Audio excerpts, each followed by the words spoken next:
तो दोस्तों नमस्कार, स्वागत है आप सभी का आपके अपने प्यारे यूट्यूब चैनल पर। दोस्तों आज हम लोग पढ़ने वाले हैं यूपी पुलिस री एग्ज़ाम के लिए कुछ अति महत्वपूर्ण प्रश्न। यूपी पुलिस री एग्ज़ाम 2024 के अंदर आपका 11 अगस्त को होने वाला है, तो उसके रिगार्डिंग हम लोग अति महत्वपूर्ण प्रश्न इस क्लास में डिस्कस करेंगे। तो चलिएगा शुरू करते हैं बिना किसी देरी के। और अगर आपको यूपी पुलिस की शानदार तैयारी करनी है तो आप एस्पिरेंट जंक्शन ऐप को भी डाउनलोड कर सकते हो। यहाँ पे आपको मिलेगा यूपी पुलिस का टेस्ट सीरीज और भी बहुत कुछ मटेरियल आपको यूपी पुलिस का इसके अंदर मिल जाएगा। अगर आप अभी नई तैयारी शुरू की है तो आप लोग इस नंबर पर मैसेज कर सकते हो, जहाँ पे आपको यूपी पुलिस की पूरी तैयारी की गाइडेंस बताई जाएगी। कैसे आपको तैयारी करनी है, कैसे आपका सिलेक्शन होगा, सब कुछ यहाँ पे आपको बताया जाएगा। तो चलिएगा शुरू करते हैं। पहला प्रश्न देखिएगा, जनरल साइंस का प्रश्न है, हवा की चाल मापी जाती है। हवा की जो चाल है वो दोस्तों किस में मापी जाती है? एनीमोमीटर के अंदर। हवा की चाल एनीमोमीटर में मापी जाती है। अगला प्रश्न देखिएगा,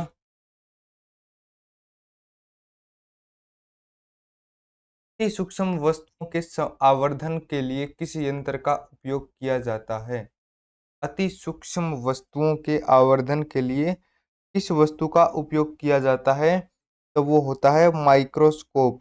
माइक्रोस्कोप के अंदर क्या होता है? अति सूक्ष्म वस्तु जो होती है ना, उसको देखा जा सकता है। जैसे कोई एकदम छोटी सी वस्तु है, उसको देखना है ना, तो आपको माइक्रोस्कोप का उपयोग करना पड़ेगा।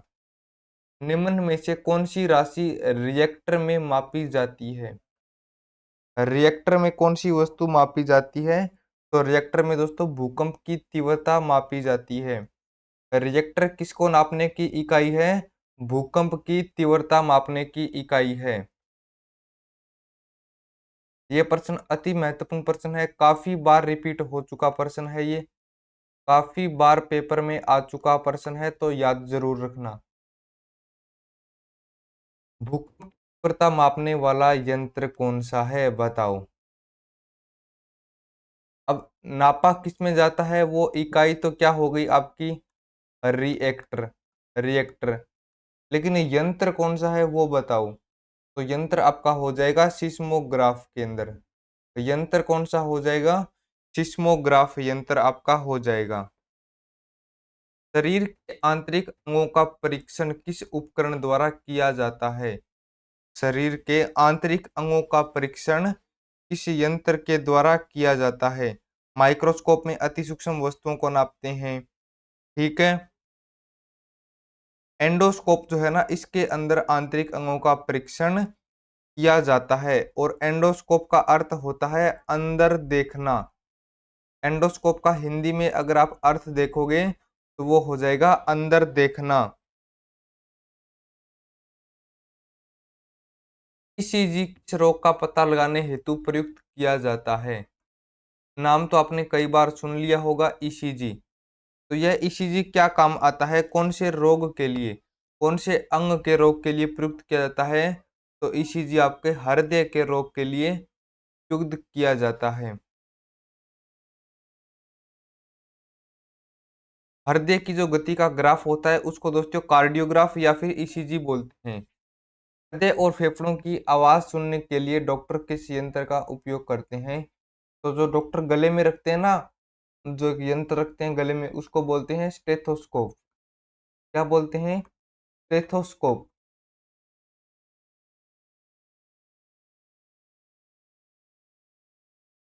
स्टेथोस्कोप में रोगी की दिल की धड़कन की ध्वनि डॉक्टर के कानों तक पहुंचती है।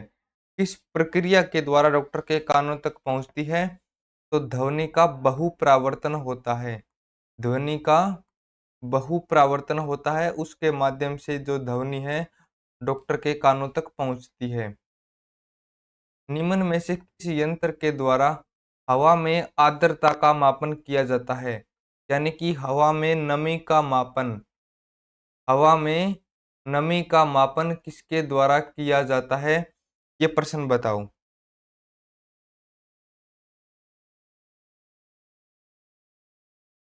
तो इसके अंदर आपका सही आंसर हो जाएगा हाइग्रोमीटर।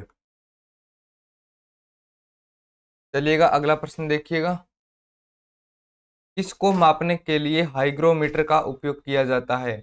अभी हमने पढ़ा था हाइग्रोमीटर का उपयोग किया जाता है आर्द्रता के स्तर को मापने के लिए, यानी कि नमी को मापने के लिए।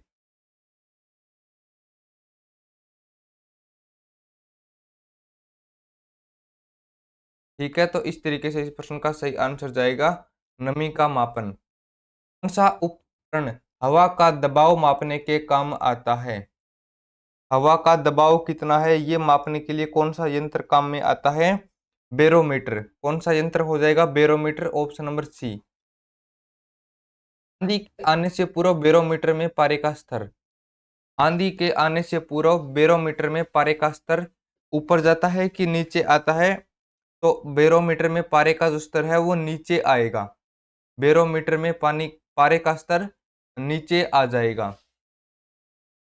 मैनोमीटर से किसका मापन किया जाता है? मैनोमीटर से किसका मापन किया जाता है? तो इसके अंदर हो जाएगा गैस का दाब मापा जाता है। गैस का दाब मापा जाता है मैनोमीटर। सूर्य की किरणों की तीव्रता मापने वाले उपकरण को क्या कहते हैं? सूर्य के जो किरणें होती है उनकी तीव्रता मापने वाले यंत्र को एक्टियोमीटर बोलते हैं। क्या बोलेंगे? एक्टियोमीटर।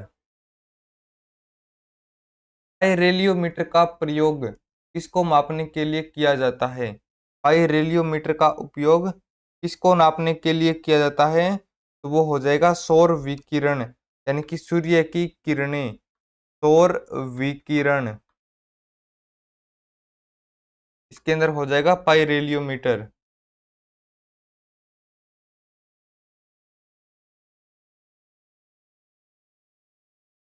और किरणों की तीव्रता मापने के लिए वो होता है अपना एक्टियोमीटर। वेदम।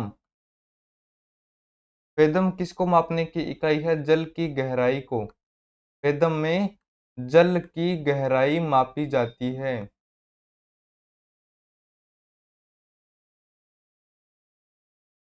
धर्म किसका यूनिट है? बताओ।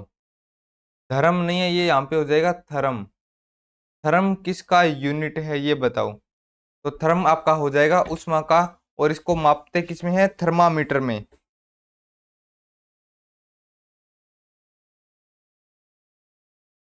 बादलों की दिशा एवं गति को मापने वाला यंत्र क्या कहलाता है? बादलों की दिशा और गति को मापने वाला यंत्र क्या कहलाता है? नेफेस्कोप। क्या कहलाएगा? नेफेस्कोप।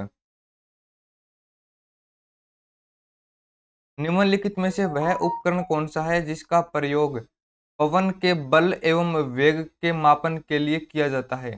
पवन के बल एवं वेग को मापने के लिए किया जाता है, तो वो आपका हो जाएगा एनीमोमीटर।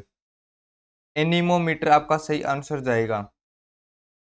एसआई पद्धति में ताप का मूल मात्रक क्या है? एसआई पद्धति में ताप का मूल मात्रक क्या है? केल्विन।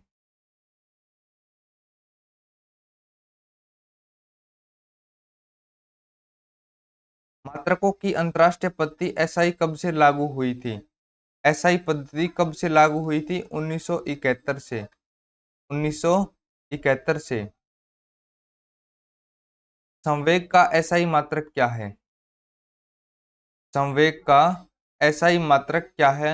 इसके अंदर आपका सही जाएगा किलोग्राम मीटर प्रति सेकंड। किलोग्राम मीटर प्रति सेकंड।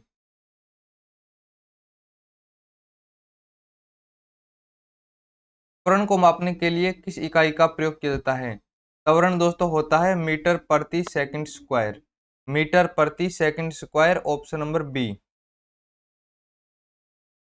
तरंग दैर्ध्य का एसआई मात्रक क्या है? वेवलेंथ का एसआई मात्रक क्या है? तो वेवलेंथ होती है एक तरीके से लंबाई, तो इसको नापते हैं मीटर के अंदर। वेवलेंथ को मीटर में नापते हैं। अपेक्षित घनत्व को मापने के लिए किसका प्रयोग किया जाता है? अपेक्षित घनत्व की इकाई क्या है? फटाफट से आप लोग आंसर दीजिएगा। अपेक्षित घनत्व की एसआई इकाई क्या है? तो इसकी कोई इकाई नहीं है, ऑप्शन नंबर सी। यह क्या है? इकाई रहित है। ध्वनि प्रदूषण को मापने की इकाई क्या है? ध्वनि प्रदूषण को डेसिबल में मापते हैं। ध्वनि को डेसिबल में मापा जाता है, इसका शॉर्ट फॉर्म होता है डीबी। प्रकाश वर्ष किसकी इकाई है? प्रकाश वर्ष में दोस्तों हम लोग दूरी का मापन करते हैं। प्रकाश वर्ष में दूरी का मापन करते हैं, यानी कि सूर्य से पृथ्वी की दूरी कितनी प्रकाश वर्ष है, तो वो क्या हो जाएगी, दूरी का मापन। तारों संबंधी दूरियां मापने का मात्रक एक पारसेक। एक पारसेक कितने प्रकाश वर्ष के बराबर होता है, ये प्रश्न पूछा है। तो एक प्रकाश वर्ष जो है वो होता है 3.25 प्रकाश वर्ष के। 3.25 प्रकाश वर्ष के बराबर होता है, ऑप्शन नंबर बी।